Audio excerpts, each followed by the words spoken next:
Good evening. This is Laws 11059 Statutory Interpretation. It's week 4 in term 3 of 2016. We're moving pretty quickly through the course. We've reached the stage where people should consider what they're going to put into their first assessment piece. It's only 2 weeks away from my reckoning. Correct me if I'm wrong, but it's due on the 15th of December. So tonight I want to talk about what I might expect of you in that first assessment piece. I also would like to talk about the work that's due this week, but we may have a problem. Let's have a look at what I think the problem is. To do that, I need to share the screen.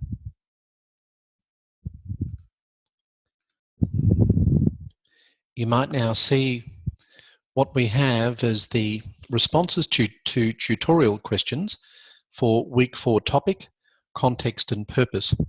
Now the problem is that I can only see contributions from 1, 2, 3, 4, 5 people.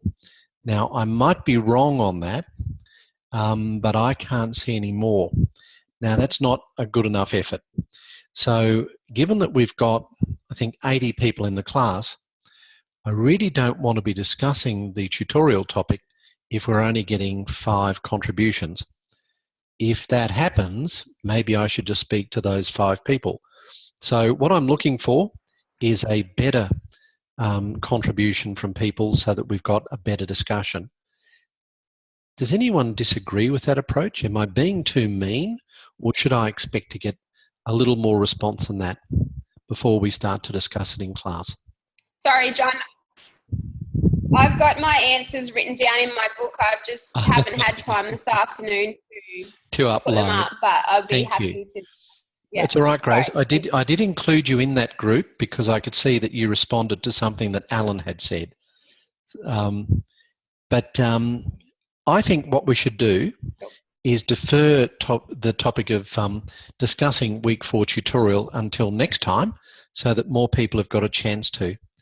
And I appreciate, and I'm not being I don't want to be too tough. I realise that everyone's been busy and you've got other things that you need to do, especially if you're doing something like Introduction to Law. Yes, there's a few thoughts about 11057, and I get that. But over the break, could I ask people to respond to tutorial number 4 and also make sure that we have tutorial number 5 ready to go for week 5, which is the week after the break. So I'd really like to see a lot more responses to that. For example, if we go back to week 1 and the level of enthusiasm and responses that we got there, we'll see a different story. And I'll just go back, share the screen. You should now see the landing page. Just as an idea, we'll have a look at week 1 and the responses we got there for the materials. I think there was a bit of dovetailing going on as well with that. I apologise, my internet is so slow tonight. I don't know why it's so slow. A lot more responses and people responding to others. So to Melissa's first post, we had 5 people provide contributions there, for example. So that's much more like it. Okay, that said, let's move on and we'll do some other things tonight. I think it might be appropriate to do a little bit of recapping. I'm going to ask some questions, open it up to people. The first question is this: can anyone tell me an approach that is used by judges in statutory interpretation? So a really easy question. What's an approach?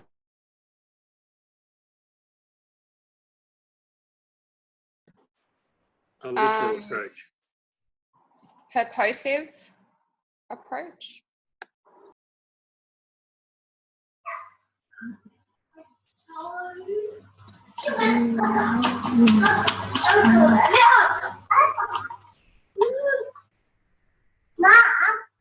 Angela, thanks, Angelina. John, I can't hear you speaking. No, sorry. And I'm just going to ask if you don't have your microphone muted, if you could do that. It might be Angelina. Ange. Thanks, Angelina. All right. So what we have is the purposive approach, is one way of interpreting legislation by judges. What's another one?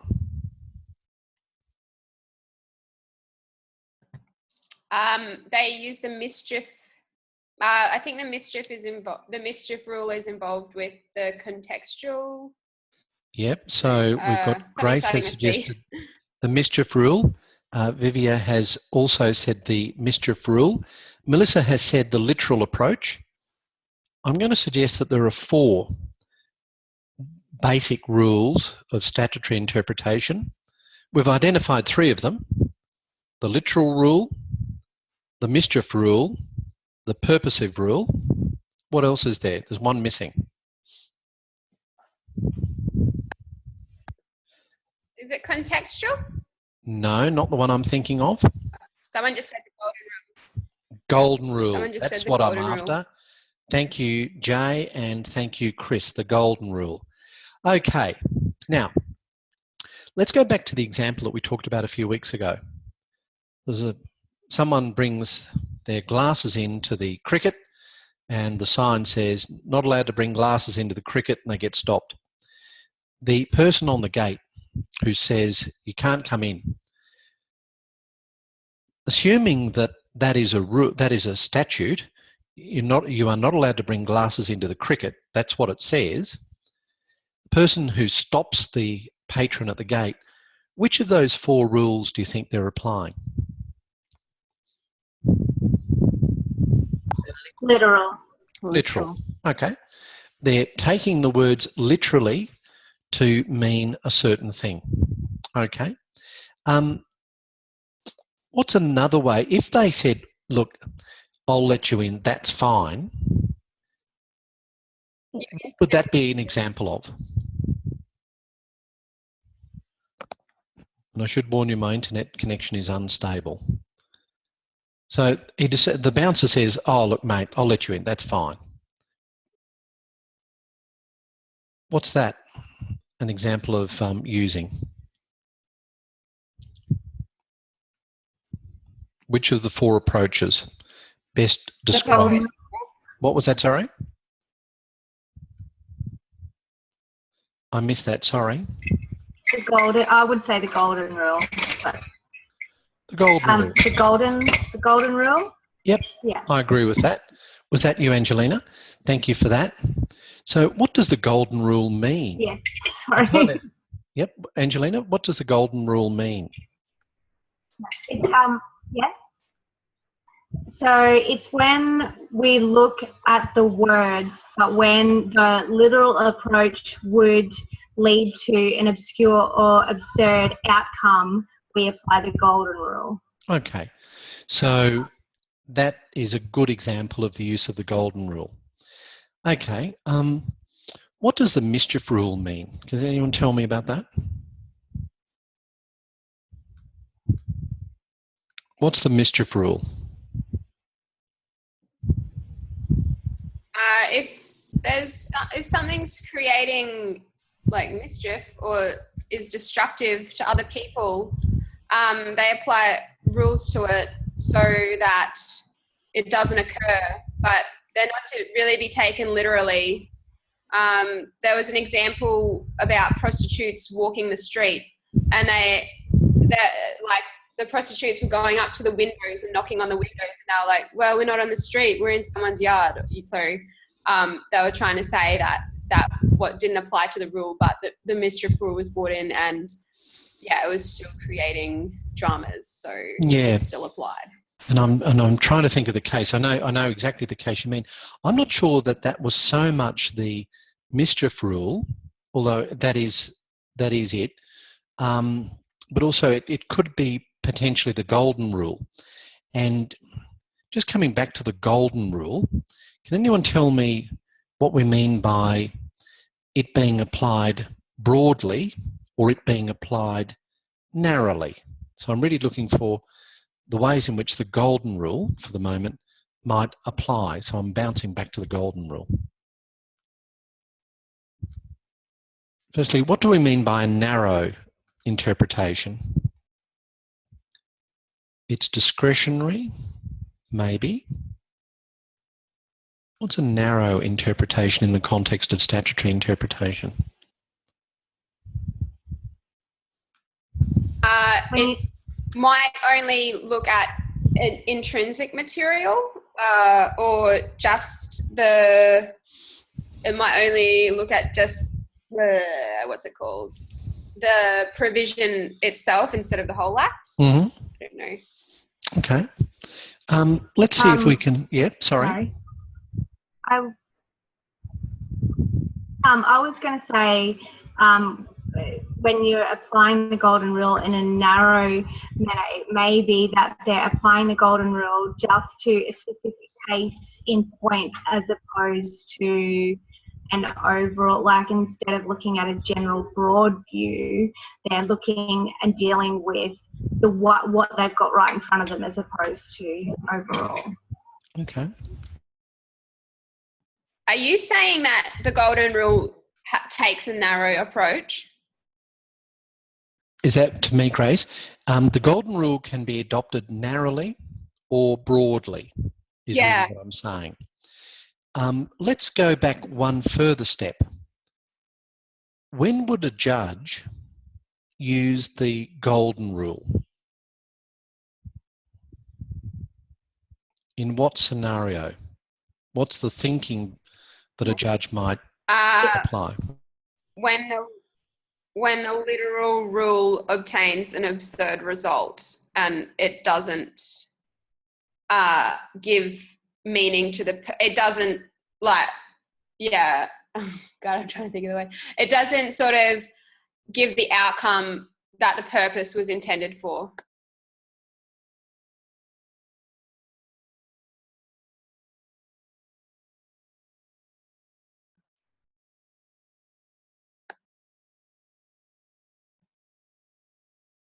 Sorry, Jay, that was good, Grace. Jay, do you want to... I can't hear anything. No, Jay, can you hear me now? Jay, do you want to offer your opinion as well?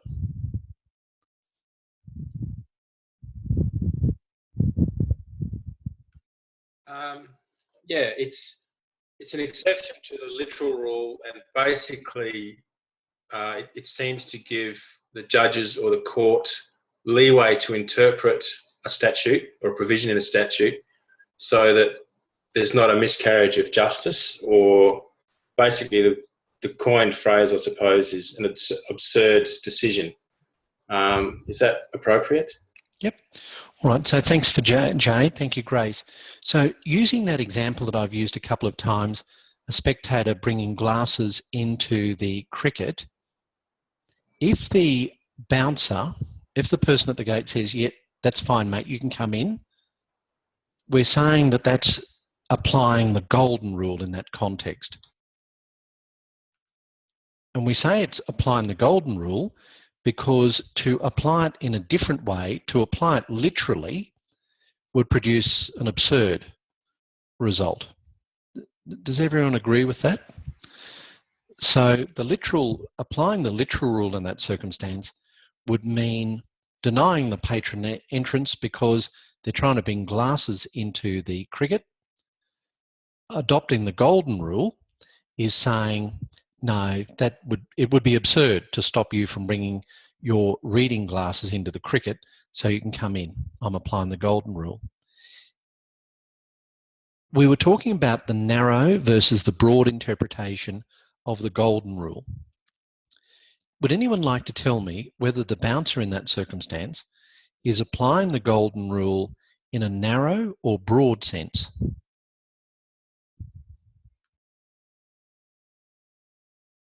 That would be broad, I would think, because he'd let in everyone with glasses, not just one person, surely. Okay. I could be wrong, I'm guessing. All right. I think it's pretty easy to interpret in a narrow sense. Like, if you're just interpreting that word.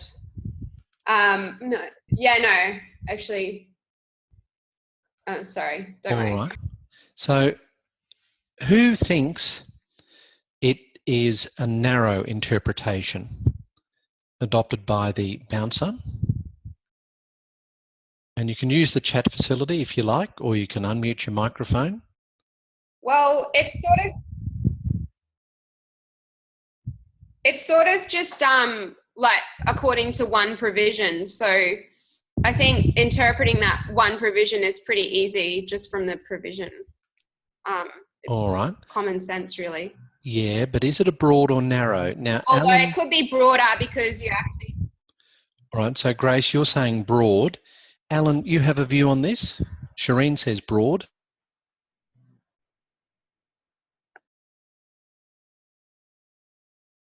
I think it's probably narrow because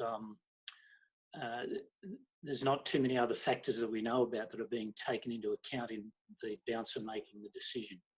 So without any other information, it'd have to be narrow. I was thinking that maybe perhaps the bouncer would be assuming that the person was not going to commit some kind of offence using those glasses. So that would be a broad interpretation of it. If he decided to, or she decided to use the glasses as a weapon, which it possibly could be used as, that might have certain ramifications in relation to that. Excellent. All right. So we've got a range of ideas here. Your research task is to think about the golden rule, when it's applied, and when it is applied narrowly or broadly? Because it can be both. So to recap, I agree with the comments that were made, and I think this was Jay who proffered the opinion that the golden rule is an exception to the literal rule, and I agree with that. So if the literal rule applied, the person wouldn't get in. The golden rule was applied, it didn't mean that. When we talk about it being in a narrow sense, my view is that it's best illustrated when you have a choice between two interpretations of the same word. And when we talk about the golden rule being applied narrowly, perhaps if I could use it this way, my view is that it is like a tweak to the words, or it's a choice between two alternate meanings. That's my view of a narrow interpretation, or it being applied narrowly. So in this case, the word glasses is potentially ambiguous, could mean one of two things, and the bouncer has used the golden rule narrowly, defining glasses by choosing one of two. A broad use of that term is where it's not really open in any meaningful way, and the court has to go very broadly in order to find justification for it. For example, if someone killed their mother in order to collect under their estate, in circumstances where the mother didn't have a will, if the law says that if a person dies without a will, then all of their money goes to their child or children, and let's assume that we're talking about a single child who's desperate for money, so desperate, in fact, that they kill their mother. There's no father in the scene, in order to collect the inheritance. The law says if someone dies, all of their estate goes to their child. That is challenged by somebody else who says it shouldn't go to that person because they killed their mother. If the court interpreted that section literally, then the son who committed the murder would collect. Now, leave aside for the moment family provision claims. If you're doing succession law, this really doesn't apply, but I'm just really trying to make a narrow situation. So I'm just trying to consider this in that context. So someone commits this murder in order to collect on the inheritance. It's challenged in court. Are there two meanings that could possibly apply here? the legislation simply says if a person dies without a will, their estate goes to their child or children. In this scenario, there is only one child. How does the court get round that? Using the golden rule. Any thoughts? Jay, do you have a thought?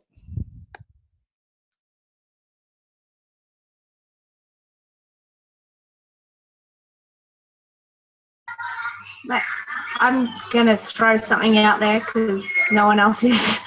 I would assume that in that case, the judge would look at it as being absurd to award a child who had actually ended the life of that person the will. So it would be an absurd outcome to use the literal approach in that circumstance. Yes, I agree with that. Thank you, Angelina. That's right. So in that situation, there really isn't two meanings to the word. The words are really quite clear. So using the golden rule to get round that issue, the court really needs to be very robust and use the golden rule very broadly, not just a narrow use of the golden rule, but they really have to change things dramatically and almost encroach on parliamentary sovereignty in creating some law. And the use of the golden rule broadly in that context would mean that the court says, look, I know what the legislation says that. Literally, yes, you should receive the money, but in these circumstances, you're not receiving the money. That would be an absurd result. I agree with Angelina's comments there. And broadly adopting the golden rule, we're just simply saying you're not getting the money. It's as simple as that. Now, that type of approach, and that's from a real case. In a way, like... Yeah. Yes, Grace? I was just going to say, like, it'd be the same as disowning yourself, killing your actual mother. Do you know what I mean? Like, if you actually killed someone like that, you sort of disown that place as their child. Yes, that might be another way of looking at it as well. Yep.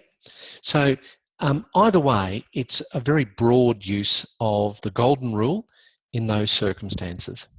Okay, so the mischief rule. Now, I think Grace mentioned what was the situation you mentioned? Was it the prostitutes on the street? With the prostitutes knocking on windows and saying that, hey, we're not walking the streets, we're knocking on windows. Well, they're actually trespassing. But I was just looking in the book. Is it actually the mischief rule, or is it about mischief being remedied? Or is that the same as the mischief rule? So this is really, in the new lawyer book. Yep. No, I'm happy to adopt that. That is a real case. I forget the name, but from memory, the legislation, and it was like a 1959 legislation, I think, but the legislation basically said something like it is illegal for prostitutes to solicit on the street. And the defence was, hey, we weren't on the street, we were on the balcony on private property. It had the same effect. I mean, they were right there, adjacent to the street. In that case, the court found them guilty and looked at the mischief that the Parliament was trying to avoid, and that is solicitation on the street. So that's where the court adopted the mischief rule to say, no, this is what Parliament was trying to avoid, and adopted that. And they were on balconies as well. So they're on balconies, on private property, they're in windows and things of that nature. So that's a way in which the mischief rule can apply in these circumstances. All right. So what's the purposive rule? Where does that apply? That's the fourth one. It's kind of similar to the mischief rule, isn't it, really? When with the purposive approach, they're essentially just taking a look at what the purpose of the actual statute was in the first place, and disregarding any ambiguous terms to try and make sure that they're applying the statute in the for the purpose that Parliament had originally intended. Exactly. Yep. So when you're thinking about these laws, I agree with that comment, and I think you should, if we pick up on what Jay said earlier, that the golden rule is an exception to the literal rule. Think about those two as teaming up together. On the other hand, think of the mischief rule and the purposive rule as teaming up together. And both of them come at interpretation from opposite ends. So the literal rule, we look at the exact words, and if applied, doesn't matter how absurd the result, it is what it is. It's adopting the literal rule is a real compliment to Parliament to say, of course, Parliament must have meant this to occur. We think it's silly. We think it's an absurd outcome, but that's what they said, so that's what we'll do. That's the literal approach. The golden rule is the exception to that, where you still look at the word, you still interpret the word as meaning a certain thing, but add the rider to it and say, no, that's not right. That can't be right. That's absurd, that result. But you're still applying the literal rule, and it's an exception to it. So the golden rule is the exception. The other two, the mischief rule and the purposive approach, we look at it from the perspective of what Parliament had intended. So we look at it in a different way. The mischief approach is really to fill a gap or to deal with ambiguity. The purposive approach is even wider, where you don't even need that ambiguity, you don't need to fill a gap. From the outset, you'll think about the purpose that Parliament may have had in mind when passing legislation. You'll need to think about all that when it comes to your first assessment piece, and you'll need to have some clear ideas in mind as to what these things mean. Does anyone wish to, well, let's see if we can come up with some more examples. Okay, here's an example. This is from a real case as well. A person must not obstruct members of the military when in the vicinity of a military base. You got that? Must not obstruct members of the military in the vicinity of a military base. Some people are charged because they obstructed members of the military, no question about that, but they did it in the military base. And their argument is, well, we didn't obstruct in the vicinity of the military base, we did it in the military base. The word vicinity means something else. It means outside and close, but not in. Now that's an example of where we might consider a word. Anyone have any thoughts about that scenario? I would use the purposive approach in that regard, as in what Parliament intended to stop from happening. So for me, as a lawyer, I would be using the purposive approach in that regard. What do they mean by obstruct exactly? Like, get in the way fill their brains with. Yeah, and really like brainwash them against the military. Yeah, obstructing means just getting in their way, doing something to stop them from getting on with their job. So let's assume that they said, yeah, we obstructed them. Yeah, no problem. We're guilty of obstructing them, but we didn't do it in the vicinity. We actually did it inside. So that's where you would need to look at something like the mischief, or I agree with Angelina, the purposive approach in order to justify a conviction. Look, another one, and I think it's in the New Lawyer. This is a really good example. Yeah. You know, it's an offence to drive so many penalty points if you're driving between 61 and 79 kilometres an hour, or if you're driving 81 to 99 kilometres an hour, it's a different one.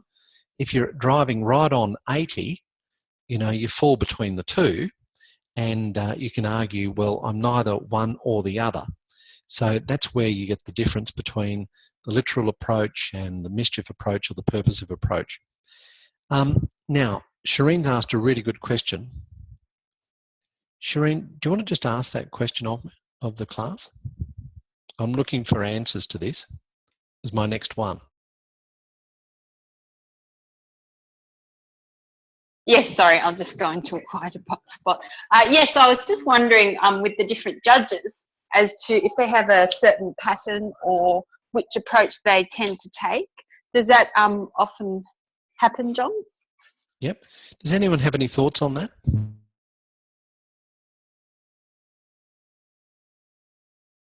I do. Sorry, Angela. You go.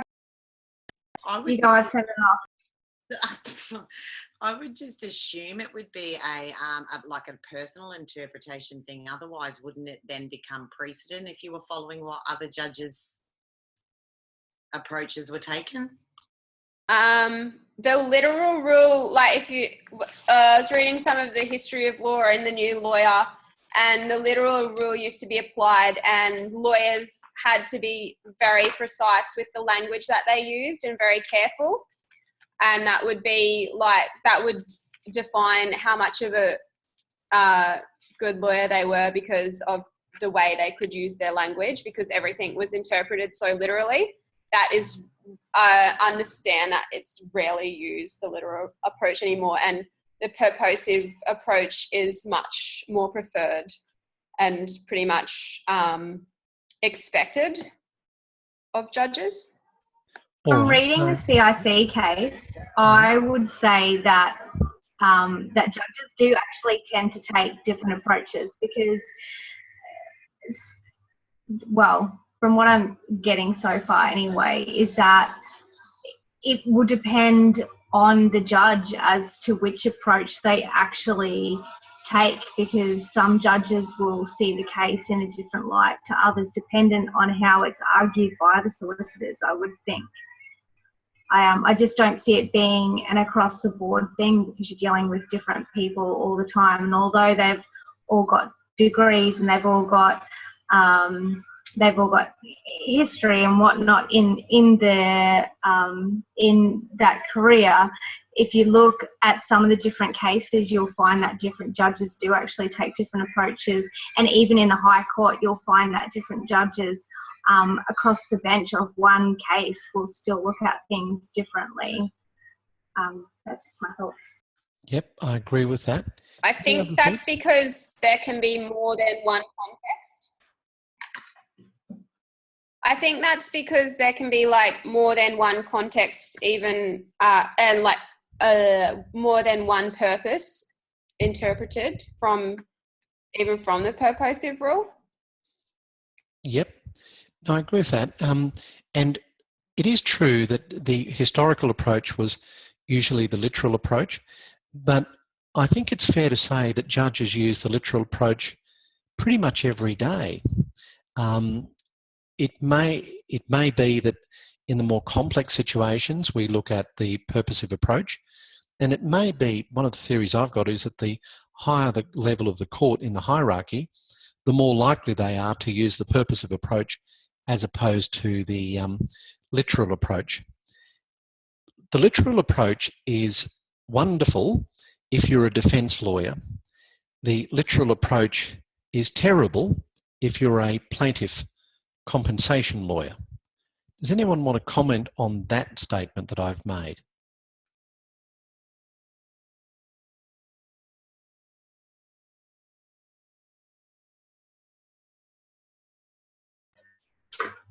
Me again. No one else is going to jump in. I would say that the reason for that is because a defence lawyer is going to look at anything they can within a statute to get their client out of the mischief that they've gotten themselves into. The literal approach is going to be generally probably the most generous to someone who may have done something wrong, whereas for a prosecutor, you know, they know what the rules are. They know what the purpose of the statute is. They're looking to get, you know, they're looking to get a judgment in their favour based on the fact that someone has done something wrong. Okay. And yeah, for a defence attorney, the literal approach, because it's very, like they've said in the books, it's very, very hard to do a statute that covers everything properly. Well, that's right. And you've often heard of people getting off on a loophole. When we talk about getting off on a loophole for defence, it means something. Yes, Alan? Isn't it the case that everybody has to start from the words on the paper, whether you're a prosecution or a defence lawyer or a judge? Yep. Because the law is written down, every consideration has to start more or less from the assumption that it's going to be interpreted literally. I agree with that, Alan. And that's why I make the comment that in certain ways it looks as though the purposive approach dominates, but I think that's at the higher level and some of the more prominent decisions. But on an everyday basis, I think it's the literal approach that is used the most common. It doesn't seem that way in the textbooks and the way the case is run, but you're right. And perhaps magistrates in particular are more likely to adopt a literal approach in my experience. And that leads to this sort of thought of, oh, he got off on a loophole or she got off on a loophole. Look, let me give you an example of how the literal approach might be applied in a criminal law context. Again, this comes from a case. In order to do this, you need to know a little bit about contract law. If you've done contract law, you might know what I'm talking about. If not, I'll need to explain it. But here's the scenario. The law says a person is not allowed to sell or offer for sale a flick knife, you know, a flick knife. Someone who owns a shop has a flick knife in the window, has a price tag on it, and they're prosecuted on the basis that they're offering it for sale. Their defence is, oh, we didn't offer it for sale. No, when we put it in the shop window, even with a price tag, under contract law, that's not an offer, that's an invitation to treat. Has anyone done contract law? Do you know what I'm talking about? It's a bit technical, but invitation. Yeah, we learnt this last week in contract law. Okay, so an invitation to treat. Yeah, really, you're making it clear that you're ready to do business, but it's not an offer as such. So technically an advertisement is an invitation to treat. And I'll give you an example. So if you go into a jeweler's and you see a range of watches, they're all the same, and they've got all got the same price except for one. It's mispriced by mistake. And you say, I'll have that watch. The shopkeeper is entitled to say, look, I'm sorry, that's a mistake. The actual price is, you know, $200, not $20. Because what's being shown in the shop window is actually an invitation to treat. When you say, I'd like to buy that, that's when you make the offer. So technically, so coming back to that example of someone having something in the shop window for sale, that is really an invitation to treat. And therefore, if we adopt the literal rule, then that person gets off on that charge, is dismissed on that charge through a loophole. And that's where that's what I mean by the literal approach is used by defence lawyers and defence lawyers like it. Jay says another good example is chemist case, where the chemist can only sell a prescribed drugs. Yeah, that was the pharmaceutical and boots case from memory.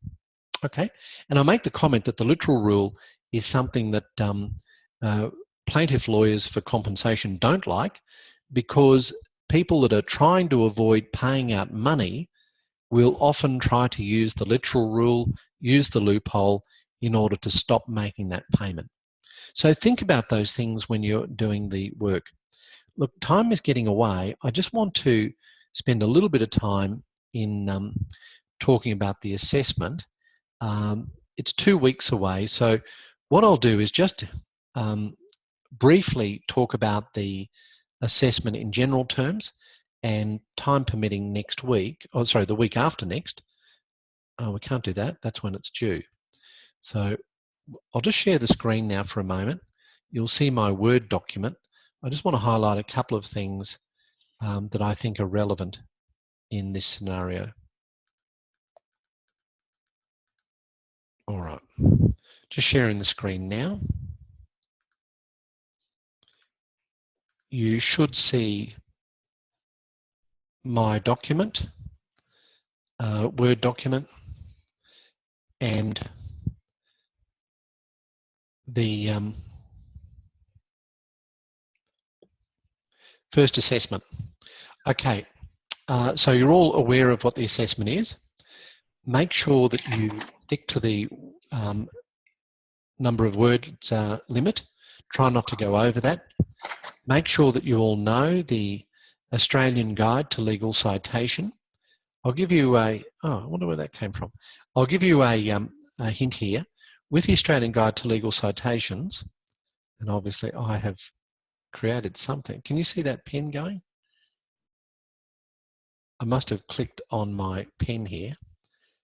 You'll see on the Australian Guide to Legal Citations, it, no. Oh, this is terrible. You can probably see all those marks that I've inadvertently put on my pen. I'll just try and avoid that. And if I move down the page,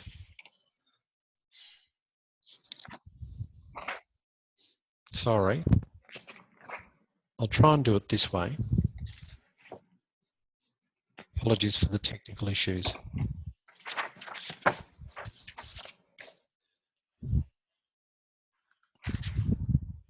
Okay, so what I'm keen for you to do... Sorry, John, I haven't been able to find that exact document. All right. Is anyone else having... something either from the email or... Yep. If you look in the assessment, has anyone found it in the assessment piece? Because that's where it is as well. Yep.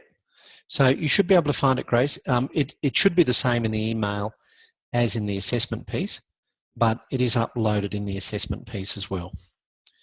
Okay, so the point is that when you're doing this, you should make sure that you follow the Australian Guide to Legal Citations. When you do that, I'll give you a tip. Go to the end of the document. There's a quick guide, a reference guide. It's a massive document, but if you go to the reference guide at the end, that will help you considerably. In terms of the specific case that you choose, just do one. You don't have to do both of them, so it's an either or. Read the question really carefully. I'm amazed at the number of times that people don't read the question carefully, and that's really important in this instance and also in other instances as well. In terms of the commentary, just think about the order in which you make your comments, and if you're stuck and if you don't know how to go about describing what you want to describe, use the old CIRAT method or MIRAT method. So talk about the conclusion, the issues, the rule, how it's applied, and then maybe the conclusion again. In terms of the presentation, think about the way in which it's presented. Make sure you use footnotes. Have a look at my sample guide to give you some idea of how I like to see work presented. It's got to be consistent throughout the document. All right, so that's a really brief overview of the sorts of things that I'm looking for in that first assessment piece. And what I'd like to do is have you raise any questions on UCRU if you have any problems. What I might do, Dakota says, perhaps what I was trying to show you, I could perhaps try and put that on UCRU, and that's a good idea. All right, are there any questions or comments in relation to anything we've touched on tonight?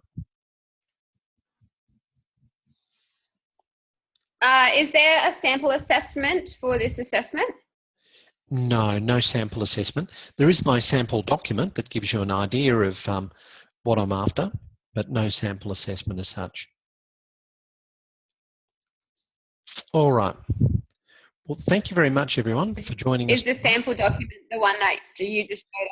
Yeah, the sample document's the one that it's at the bottom of one of the pages on Moodle, and I think I call it John Milburn's sample document.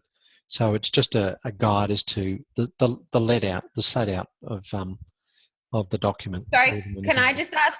Yes. Can I just ask one last question, please? When the question for question 1, number 8, why is this case important to statutory interpretation?